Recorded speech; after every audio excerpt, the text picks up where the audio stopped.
Alors bonjour, bienvenue tout le monde à la partie 11 de notre étude sur l'Apocalypse. Qu'est-ce qu'on a vu la dernière fois? On a vu qu'il y avait un ange qui était là pour prêcher tout l'Évangile à toute nation.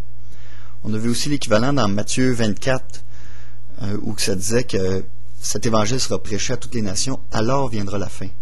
Donc qu'est-ce qu'on va voir? On va voir c'est quoi la fin. Donc juste avant, on va faire un petit flashback pour se remémorer un peu Matthieu 13, versets 37 à 43, qui parle de la moisson, qui parle de la fin des temps. Donc Matthieu 13, 37 à 43. Il répondit et leur dit: Celui qui sème la bonne semence, c'est le Fils de l'homme. Le champ, c'est le monde. La bonne semence, ce sont les enfants du royaume. L'ivraie, ce sont les enfants du malin.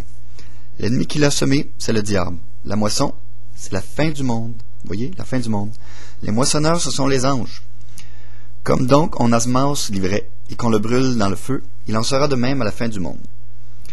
Le Fils de l'homme enverra ses anges qui ôtera de son royaume tous les scandales et ceux qui feront l'iniquité. Et ils les jetteront dans la fournaise ardente. Là seront les pleurs et les grincements de dents. Alors les justes luiront comme le soleil dans le royaume de leur Père. Que celui qui a des oreilles pour entendre, entende. Donc on a vu qu'il y avait 3 étapes. Que l'ivraie allait être enlevé premièrement, rassemblé en paquets pour être brûlé. Donc on voit que l'enlèvement des justes, donc à la dernière trompette, le dernier jour, ça se fait en un clin d'œil. Mais ce que l'ivraie qui est enlevé se fait en un clin d'œil, c'est les anges, il faut qu'ils moissonnent. Donc ça prend du temps à rassembler tout le monde pour être brûlé. Donc il n'y a rien qui indique que c'est en un clin d'œil. Tu sais, de 2 dans un champ va être pris, un laissé. Qu'est-ce que ça veut dire? Est-ce que c'est en un clin d'œil ou ça prend un temps pour rassembler? On va regarder le scénario dans Apocalypse 14, donc le verset 14 à 20.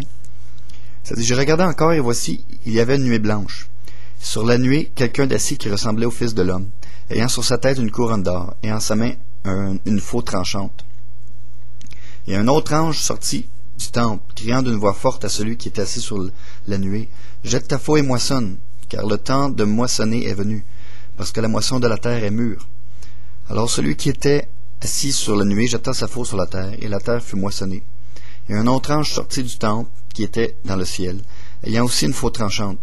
Il sortit de l'autel un autre ange, qui avait pouvoir sur le feu. Il cria d'un grand cri à celui qui avait la faux tranchante, et lui dit: Jette ta faux tranchante, et vendange la grappe de la vigne de la terre, car les raisins en sont mûrs. Et l'ange jeta sa faux sur la terre, et vendangea la vigne de la terre, et jeta la vendange dans la grande cuve de la colère de Dieu. Et la cuve fut foulée hors de la ville. Il en sortit de la cuve du sang jusqu'aux morts des chevaux, sur l'espace de 1600 stades. Donc il y a beaucoup de gens qui interprètent ce passage-là comme une moisson, une grande moisson.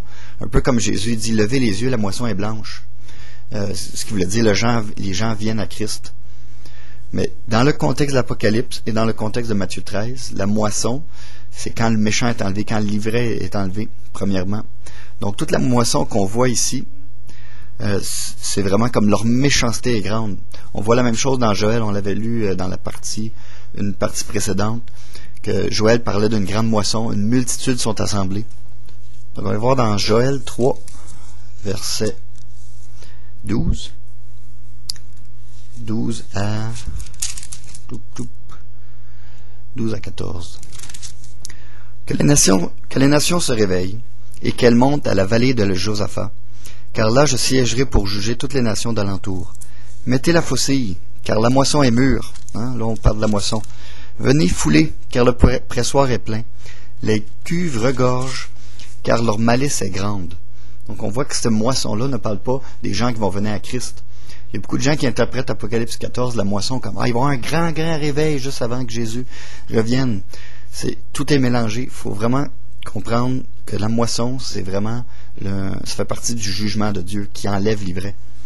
Regardez verset 14. Des multitudes dans la vallée du jugement, car le jour de l'Éternel est proche dans la vallée du jugement. Donc ça parle d'une vallée qui a beaucoup de multitudes qui sont rassemblées.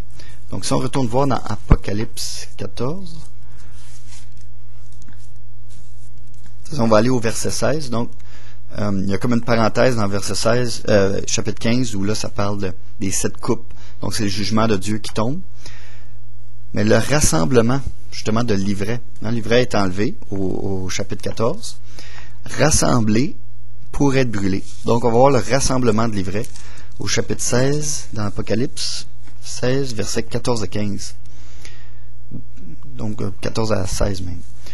Car ce sont des esprits de démons qui font des prodiges, qui vont vers les rois de la terre et du monde entier afin de les rassembler pour le combat du grand jour du Dieu puissant, tout-puissant.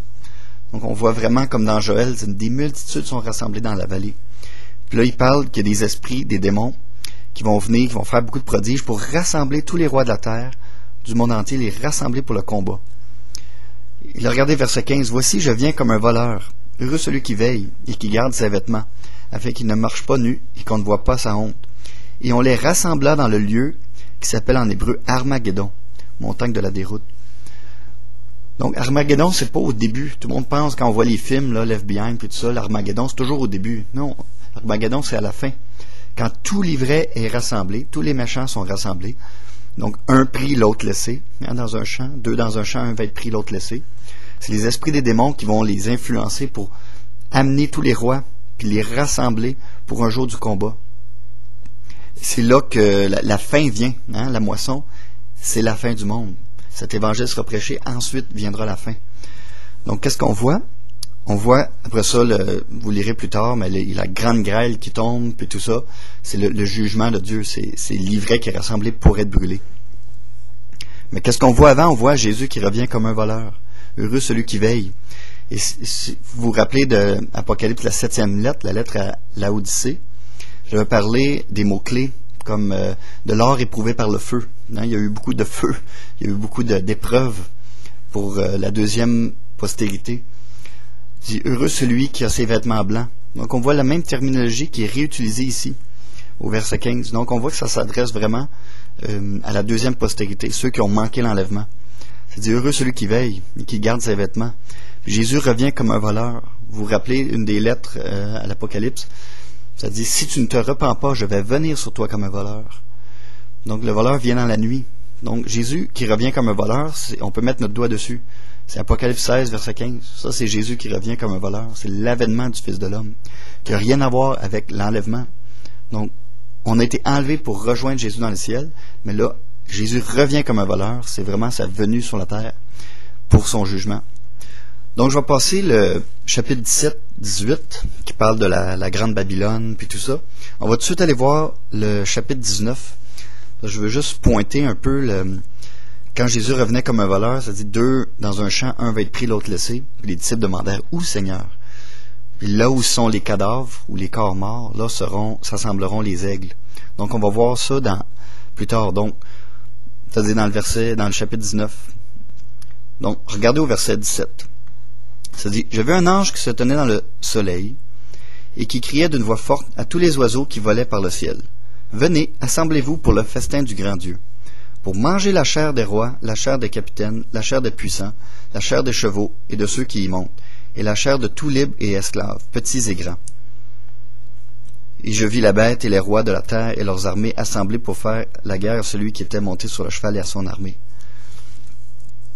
Donc on voit ici que après que l'ivraie a été brûlée, il y a beaucoup d'oiseaux qui viennent s'assembler pour justement manger la chair des cadavres puis tout ça. Donc un pris, l'autre laissé. Où Seigneur, là où s'assemblent les corps morts. Donc ça s'adresse vraiment au chapitre 19. Il y a plus de détails dans Ézéchiel. Si on regarde dans Ézéchiel 39, il y a un chapitre complet qui parle de ce combat-là, justement, le Armageddon. Puis qu'il va y avoir beaucoup de cadavres, puis le combat va être gagné par Jésus et son armée. Donc, 39, au verset 17, ça dit, toi, fils de l'homme, ainsi a dit le Seigneur l'Éternel, dis aux oiseaux de toute espèce, à tous les bêtes des champs, assemblez-vous, venez, réunissez-vous de toutes parts pour le sacrifice que je fais pour vous, un grand sacrifice sur les montagnes d'Israël. Vous mangerez de la chair, vous boirez du sang. Vous mangerez la chair des héros, vous boirez le sang des princes de la terre, des béliers, des agneaux, des boucs, tous engraissés en bassin. Vous mangerez de la graisse jusqu'à en être rassasiés, et vous boirez du sang jusqu'à vous enivrer, au sacrifice que j'aurai fait pour vous. Vous serez rassasiés à ma table des chevaux, des cavaliers, des héros et de tous les hommes de guerre, dit l'Éternel, le Seigneur l'Éternel. Donc on voit vraiment ici un peu le même passage où que les oiseaux vont venir manger tout l'ivraie qui a été brûlé. Donc ça confirme vraiment que quand ça dit dans Matthieu, puis dans Luc aussi, que 2 dans un champ, un va être pris et l'autre laissé, que 2 dans un lit, un va être pris et l'autre laissé, ça s'adresse vraiment pas à l'enlèvement. Ce n'est pas des passages qui réfèrent au dernier jour, à la résurrection des morts. Ça s'adresse vraiment à l'ivraie qui va être enlevé, qui va être rassemblé pour être brûlé, et ensuite les oiseaux vont venir pour manger tous ces cadavres-là. Donc on voit que la Bible s'harmonise, tous les versets s'harmonisent vraiment. L'histoire, les pièces de puzzle commencent à vraiment prendre place. Pour la prochaine partie, on va revenir un peu à l'arrière, parce qu'on a commencé au chapitre 11 et 12. On va revenir un peu avant, expliquer un peu tous les détails par rapport à la foule qu'on voit, les 144 000 et tout ça. Donc on va voir ça dans la partie 12. Donc je m'arrête ici.